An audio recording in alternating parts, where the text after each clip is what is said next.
What's up, everybody? Welcome to What's Up, the show where we talk all things energy. We'll share some stories, definitely share some laughs in this episode, and give you the information you need to make informed energy choices. Today, we'll be talking about what's up with light bulbs, and I promise it will be delightful. I'm your host for this episode, Danielle Salisbury. I'm joined by my fellow community energy advisors and Cornell Cooperative Extension educators working on NYSERDA's Community Energy Engagement Program, Sean Welsh and Colin Adkins. Say hi, guys. Hello. Hi, guys. Through this program, local community energy advisors in 10 regions across the state help residents and businesses reduce their energy consumption and energy costs to make informed energy decisions. We'll be posting our contact information in the comment section of the Facebook post today, along with other helpful resources that we mention throughout our time today. If you'd like to ask us a question, please do so through the comment section that you see along this live video. So as I said, today we're talking about light bulbs. Very important. According to Central Hudson, a typical home has 28 light bulbs, but I've seen the Department of Energy say a typical home could have up to 40 light bulbs. And, we use these approximately 3 hours a day. And it ends up being about 5% of our energy budget. So 5% of our energy bill we spend on lighting. And while it may not seem like this big impact, we can actually very easily help reduce the amount of money we spend on energy by changing light bulbs. So that's what we're going to talk about today. I want to turn it over to our other CEAs, Colin and Sean, and just have you guys start off by explaining the difference between incandescent light bulbs, CFLs, LEDs. What are they? Can you help make sense, please? Sure. So I guess we'll go with like the chronological order. The incandescent is is the old school, like what's commonly referred to a lot of times as the Thomas Edison bulb. So it's got the filament that burns inside it once you turn the electric on. And it puts out a lot of heat. I mean, it doesn't take a rocket scientist to put your hand up to it and figure out you don't really want to keep it there that long. It's hot. So anytime we have something producing a lot of heat, that means we're really calling and using a lot of electric.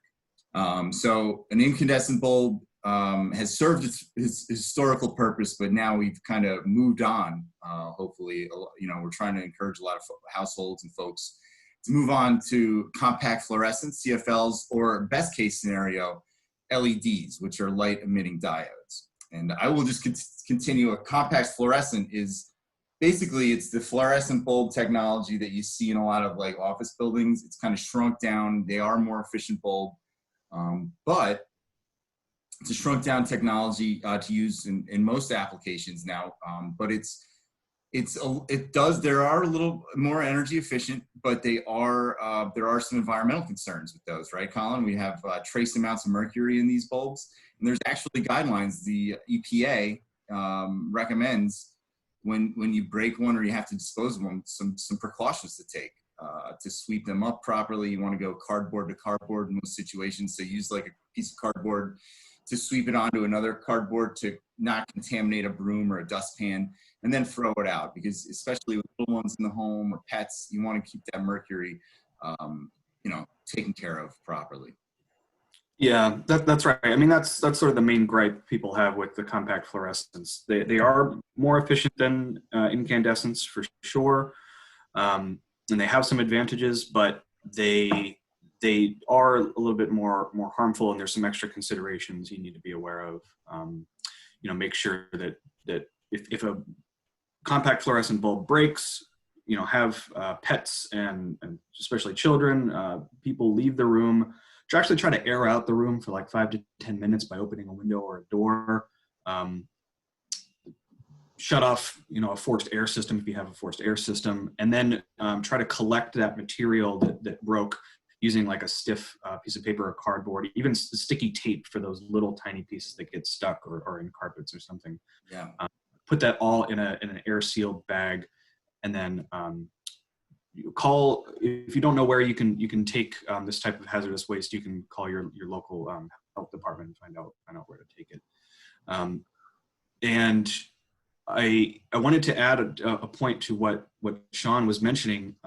We do a really fun demonstration about these light bulbs and the energy it takes to power them as part of Extension, sort of a legacy educational tool from our colleagues in the 4-H department called the Energy Bike.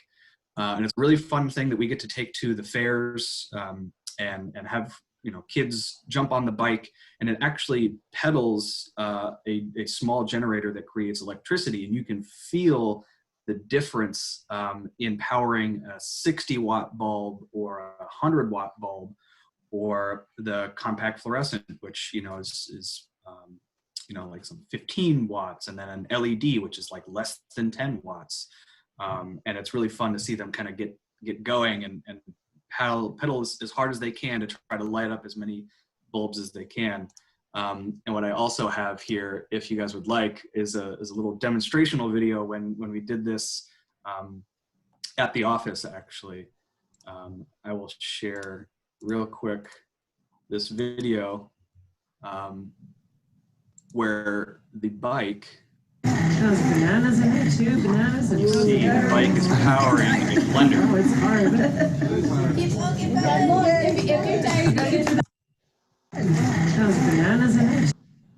And so it's just a great lesson of how energy is conserved and how we, are in this case using energy that's in our bodies to convert that to electrical energy. And you can really feel that difference that Sean was mentioning in the efficiency. And it's a great way to bring that information home. Yeah, and being almost the size of a child, I was able to get on the bike. I believe maybe you have as well, Colin, but it's definitely, you can feel the difference, and it's very interesting. Which brings me to one of my favorite stories. When I was at the Putnam County Fair one year, there were these, the section of the fair where people were dressed in period clothing from the 1800s. And there were a couple of kids who came over and looked at the bike, and they were very excited. And I invited them to hop on, and this one kid loved it.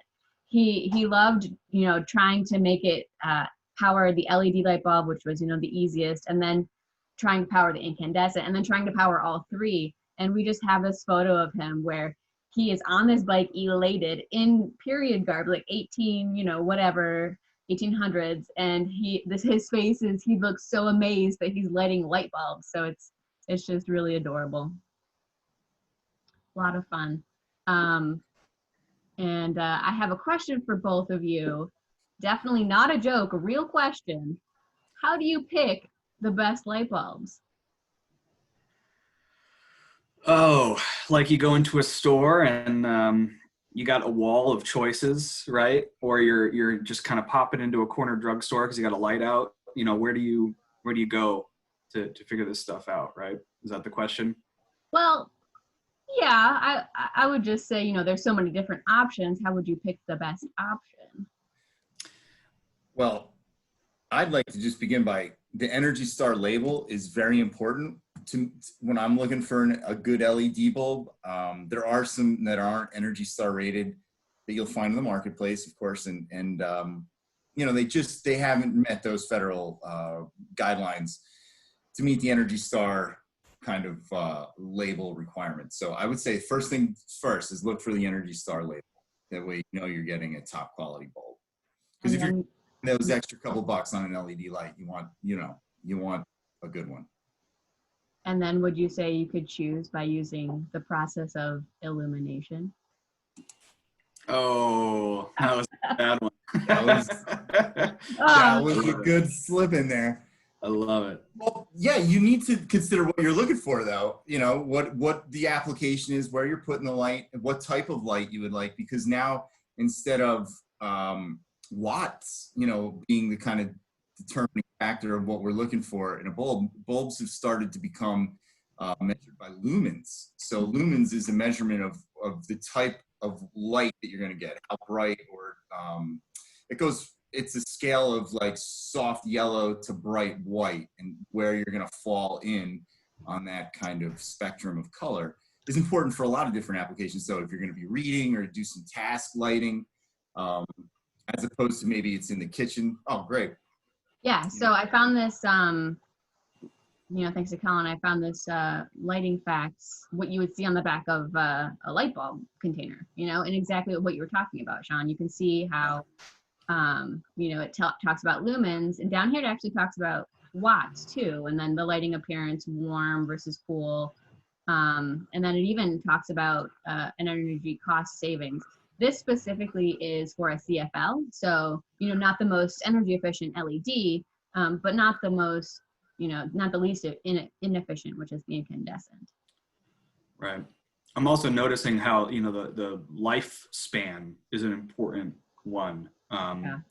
The LEDs, some of the LEDs on the market now can last you 20 plus years, and that's really where the best savings come in, because sure, that bulb might cost a little bit more today, maybe like 3 times as much today, but it's going to last you 10 times as long. So that is ultimately going to save you money in the long run. Exactly. And actually, while I'm sharing my screen, I found this LED calculator on Central Hudson's website. Central Hudson, one of the utilities in the Mid-Hudson region, where you can put in the number of bulbs you have, what kind of bulb they are, approximately how many hours a day you use, which they say is about 3, and you can calculate. So you add this to the calculator, and down here it will actually tell you, if you switch to LEDs, how much money you would save a year, how many kilowatt hours, with the equivalent of what that would be in miles driven. So I believe I had chosen, if you have 22 incandescent light bulbs, you use them 3 hours per day at 60%, 60 wattage. If you changed all of those LEDs, this is kind of what you would save. And there's a ton of these light bulb calculators, LED calculators all across the internet. I believe EPA has one, maybe the Department of Energy also has one. So they're definitely fun to play with, and you can calculate the percentage that you can save. Very interesting. Yeah. Yeah, I'd like to also point out with like the utilities all offer online marketplaces where you can get deals, on light bulbs, on LEDs. So I get an email from my utility every month or every couple of weeks, and they give update on what's available in the store. So you can sign up for those types of updates with your utility as well. Right, and I remember when I was paying my own electricity bill, where I rent right now, it's included in my rent. When I was paying my own electricity bill, I actually bought like LEDs from Central Hudson for $1 a piece online, which was very convenient for me. But I know we've actually all recently attended, a webinar where they talk about how that energy savings actually doesn't reach everybody. And I know, Colin, you were bringing up a specific study when we were talking earlier, if you wanted to kind of give us a briefing about that. Yeah, there was a really interesting study out of the Urban Environmental or Urban Energy Study Laboratory at the University of Michigan, called, in since we're doing a lot of puns this episode, I thought that the title of their paper was absolutely brilliant. It was called "An Incandescent Truth." Mm-hmm. So right there, I was like, this is going to be good.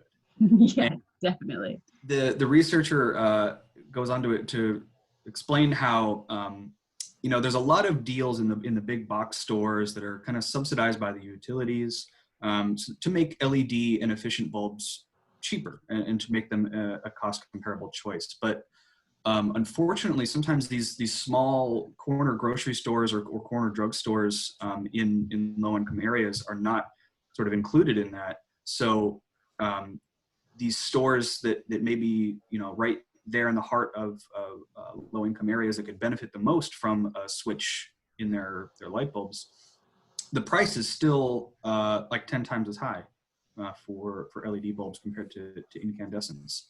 So it really is almost 2 different worlds. You walk into a Lowe's or a Home Depot and see their big wall of LEDs versus a corner drugstore that is a small shelf kind of hidden down low, and there's still mostly incandescent bulbs and maybe one type of LED bulb. It's unfortunate, and that's something that really needs to be remedied in our approach to making these energy efficient technologies more accessible. Yeah, definitely. Thank you for bringing that up. Yeah. I actually have a really funky LED bulb here to show you guys. You might not even recognize Yeah. them sometimes when you go to the store because they might be in a slightly different shape. The neat thing about LEDs is that there are actually several light emitting diodes, which is what LED stands for, sort of all throughout this plastic casing. And when you go to check for like, well, what type of bulb do I need? That 60 watt equivalent is actually just referring to the size here. This is something like a 10 watt bulb, but it's sized in a 60 watt equivalent. So that's also where some of the confusion comes from, I think. Yeah. And I know, Sean, you were mentioning earlier how you have some fun LEDs in your house and some fun things you can do with LEDs. Yeah. So they are, they're very flexible. They're a very flexible technology. An LED, the beauty about it is, that, I mean, what gives you light in your cell phone, your computer screen. So they're very small and compact. So it really is just a diode. So it can be spread out in a lot of different manners. I use them to backlight things. I like to build things with wood, and I use them to backlight things that when I build. But also I have some wireless bulbs, so you can buy them and then sync them up with each other, and then control a wide spectrum of colors. So I can do any color in my living room, which is fun at Christmas time. You know, you do a Christmas strobe light party for when you're opening gifts with the fam or something. So, but there's lots of fun little ways and bulbs that you can kind of buy. They are dimmable. You can get them in all sorts of different looks. So if you don't like the flat disc look, but there's some very good applications for a flat disc. So if you've got like spray foam in a ceiling and you don't want a high heat bulb next to any foam product, like a flat disc bulb like Colin has it's not going to heat up, and it's not going to put any, danger, in your family's way from a hot bulb, next to some foam products or something like that. So there's some really good reasons beyond, the aesthetic. I actually have a funny Easter story that demonstrates how hot and inefficient those incandescents are. My mother hid a plastic Easter egg inside a lampshade, and we totally missed that egg. The day came and went, and then like later on, the adults are all hanging out in the living room, and someone goes to turn on the light, and all of a sudden, someone's smelling burning plastic, and chocolate is dripping down out of the light shade. Oh no. They're that hot. Those incandescents are no joke. I've definitely touched one as a kid, and it's hot. Yeah. Uh, No, they could do a lot of different things. I mean, a candle in a suit of armor is a nightlight. We all know that. Nightlight applications. Nightlight applications for LEDs, could be useful. You can save, if you have children in the house, you wanted an LED nightlight plugged in for going down the hall at night, instead of even a CFL nightlight or a incandescent, it could save for folks too. nice. Good slip in there. Yeah, and holiday lights too. Let's not forget. You could, when you're looking for new holiday lights, just a lot of times folks end up with the same holiday light for 20 years, and when they finally break enough, you're in the market for a new string. So looking for, LED lights around the holidays is an excellent choice to make. Yeah, so they're very versatile, which I know when I'm talking to people, a lot of people still think that you just get this one size fits all kind of LED that's kind of bright and not really flattering, and nobody really wants it. But yeah, nowadays the technology is just insane with the versatility, which truly speaks to really you should invest in LEDs, not only because they can save you money, but because cool, and you can do a lot of fun stuff with them. We're coming up to the end of our time right now, but I did want to mention a few programs. We already talked a little bit about some of the utility programs that you can look into, that utilities typically offer reduced pricing on LEDs. Highly suggest looking into that if you can. But maybe Colin or Sean, you can tell us about some updates to some of the programs that we have that are really, we've made some strides with light bulbs. Definitely. A lot of the programs we talk about on these weekly episodes, your basic home energy efficiency programs like assisted home performance with Energy Star, that comes with a cost share for income eligible households, or Power New York, which is a no-cost program for low-income households. Both of them now come with a direct install measure, meaning like right from the get-go, the contractor comes in, they see you have incandescents or CFLs, they'll just hand you a box of LEDs and put them in right then and there. And now from day one, you're already saving electricity, saving money. And now through the rest of the year, through the end of 2020, assisted home performance has now expanded its eligibility range too, which is really important. So if you've ever been curious about what programs are out there and what you might be eligible for, give us a call. Yeah, definitely. Colin, I was thinking just to end today's session, you said you have a doodle kind of video about lighting that you and Tien, our intern, have made. Would you mind kind of showing that as an ending? Yeah, I would love to show this video here. One of our interns, Cornell student, worked on, did a fantastic job with. Really kind of brings home a lot of the points that we've been talking about today. Can you guys see it? Yep.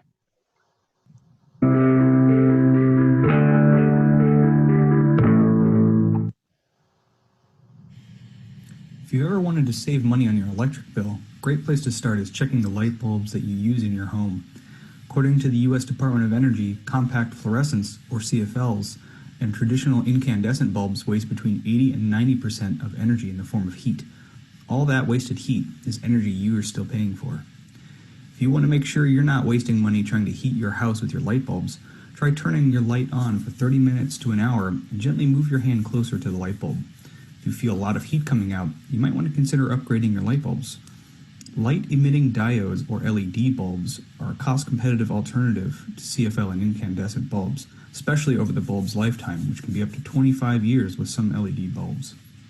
Not only do they last longer, they are also recyclable and safer to use without any mercury or fluorescent used in the production process.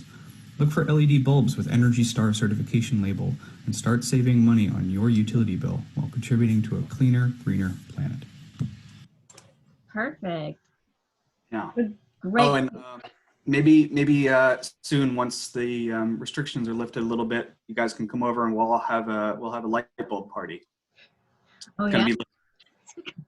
It'll be lit. Oh yeah. Very nice. All right, well, that concludes our time today and the horrible, horrible light puns and jokes. Thank you for joining us, and we will see you next week on What's Up.